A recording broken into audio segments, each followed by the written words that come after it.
BZD official के नाज़रीन को अस्सलाम वालेकुम। अब्दुल्ला नबीना और खलीफा हारून रशीद। एक रोज़ खलीफा हारून रशीद की तबीयत उदास थी और वो खुद ब खुद गहरे ख्यालात में उलझा हुआ था कि ख्वाजा सराय ने जाफर के हाजिर होने की इतला की। खलीफा ने सर के इशारे से इजाज़त दे दी।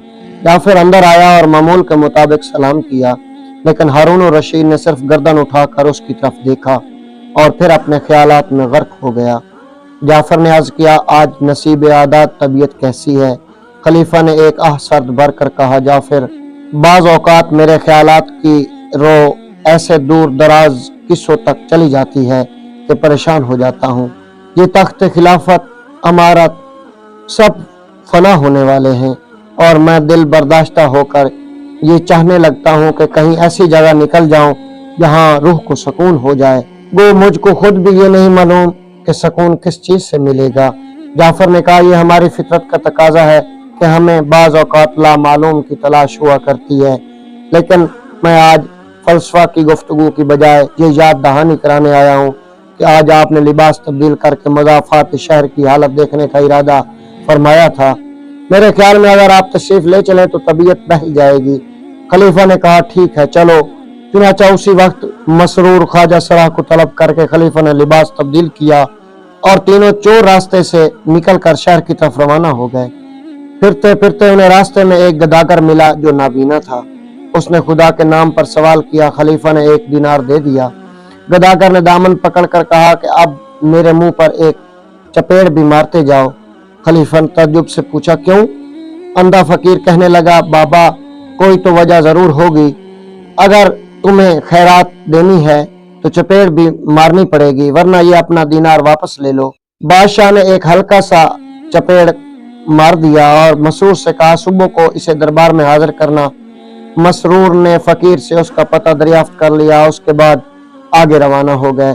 थोड़ी दूर चलकर देखा कि एक नौजवान घोड़ी पर सवार है और इसको बेतहाशा मैदान में दौड़ा रहा है और बेजरूरत मारता भी जा रहा है और कहता है कि बदनसीब, अपनी बदअमालियों की सजा देख। खलीफा ने जाफर से कहा कि इसको भी कल दरबार में हाजिर करो, इस ज्यादती की वजह दरियाफ्त की जाएगी।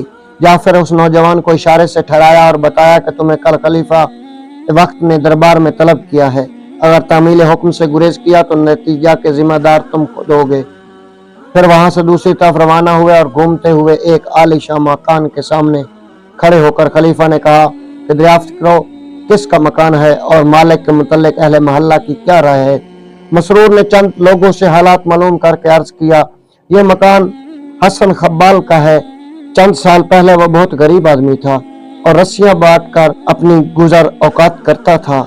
इसके बाद दफातन मालदार हो गया और ये महल तमीर कराया। अब तक इसके यहाँ रस्सी बनाने का काम होता है।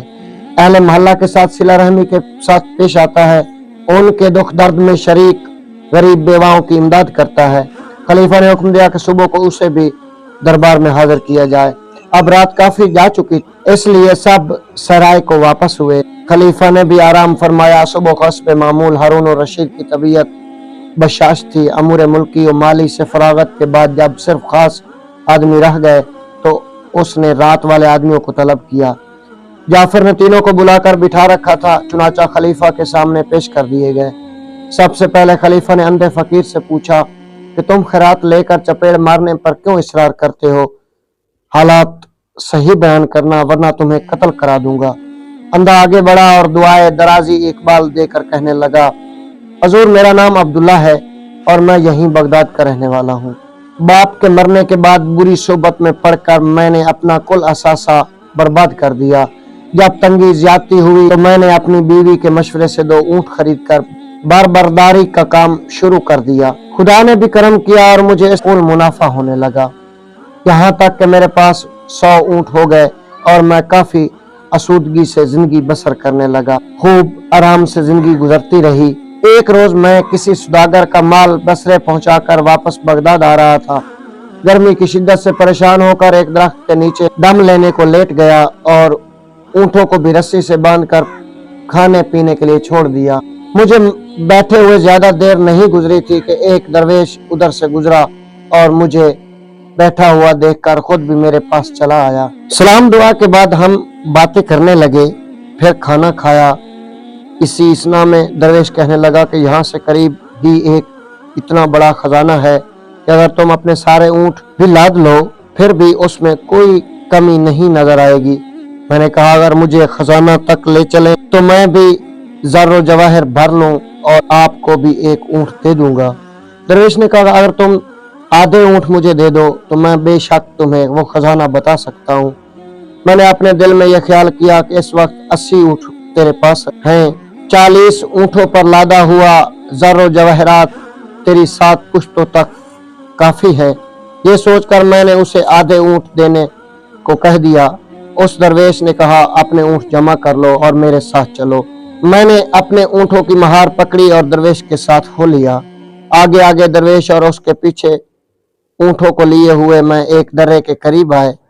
ये बहुत तंग रास्ता था और एक एक की कतार में निकल सकते थे।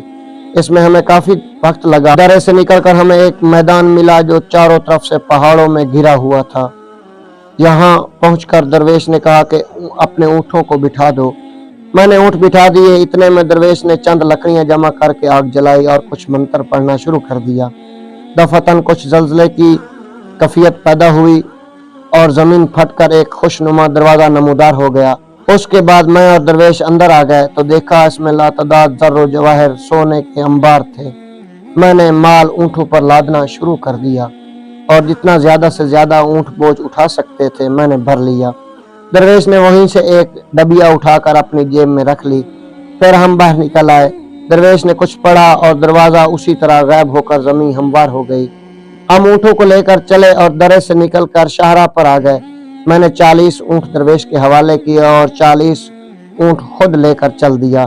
चंद कदम चलकर मेरे दिल में लालच आया कि 40 ऊँट खजाने से भरे हुए ये दरवेश क्या करेगा। चुनाचा वापस लौटकर मैंने उससे कहा आप इतने ऊँटों को कहाँ लिए फिरेंगे, इसमें कुछ ऊँट मुझे और दे दीजिए। दरवेश ने 10 ऊँट मेरे हवाले कर दिए और बाकी 30 ऊँट लेकर चलने लगा। मेरी तबीयत में फिर लालच पैदा हुआ। मैंने उससे कहा कि आप दरवेश हैं, आपको सेम और ज़र की क्या जरूरत, आप कुछ ऊँट और छोड़ दीजिए। उसने 10 ऊँट फिर मुझे दे दिए। गर्ज मेरा लालच बढ़ता रहा। मैं दरवेश से ऊँट मांगता रहा, यहाँ तक कि उसने सब ऊँट मेरे हवाले कर दिए और खाली हाथ जाने लगा। तो मुझे वापस आते ही ख्याल आया उसने बगैर किसी पस और पेश के सारे ऊँट मेरे हवाले कर दिए। कोई हील और हुज्जत नहीं की। जो अब उसके पास एक चांदी की डबिया रह गई है, जरूर उसमें कोई अब कीमती अलमास होगा जो इस सारे खजाने से भी ज्यादा कीमती होगा, इसलिए वो भी मुझे लेना चाहिए। चुनाचा मैंने दरवेश से डबिया मांग ली। वो कहने लगा बाबा तुमने सारा ज़र्र जवाहर ले लिया। मैंने इनकार नहीं किया। सिर्फ एक डबिया मेरे पास रह गई है, लेकिन हिर्स के चुंगल में फंसा हुआ वो भी तुम मांगते हो, ये अच्छा नहीं। लेकिन मुझ पर लालच का भूत सवार था। मैंने कहा कि डबिया मैं जरूर लूंगा, अगर आप नहीं देंगे तो मुझे सख्ती करनी पड़ेगी। दरवेश ने वो डबिया निकाल कर मेरे हवाले की और कहने लगा इसमें एक सुरमा है, अगर दहनी आंख में लगाओगे तो रोए जमीन के खजाने नजर आने लगेंगे और अगर दूसरी आंख में लगाया तो अंधे हो जाओगे। मैंने कहा अच्छा तुम पहले मेरी दाएं आंख में सुरमा लगा कर दिखाओ। दरवेश ने डबिया खोली और एक सलाई सुरमे की मेरी दाईं आंख में लगा दी। उस वक्त मुझे कुल खजाने नजर आने लगे। मेरी खुशी का ये आलम था कि मैं बयान नहीं कर सकता। मेरे दिल में ख्याल पैदा हुआ बाएं आंख में सुरमा लगाने से और भी अजायबात नजर आते होंगे और ये दरवेश मुझसे झूठ बोलता है। मैंने उससे कहा कि तुम मेरी बाएं आंख में भी सुरमा लगा दो। दरवेश ने कहा तुम दीवाने हो गए जो जानबूझकर अंधा होना चाहते हो, लेकिन मैं हिर्स के हाथों मजबूर था।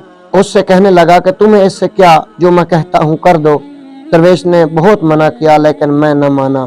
आखिर उसने सिलाई भरी और कहने लगा कि देखो मुझ पर कोई इल्जाम न ठहराना, मैंने आपको मना किया था। चुनाचा दरवेश ने वो सिलाई मेरी बाएं आंख में लगा दी और मैं उसी वक्त अंधा हो गया।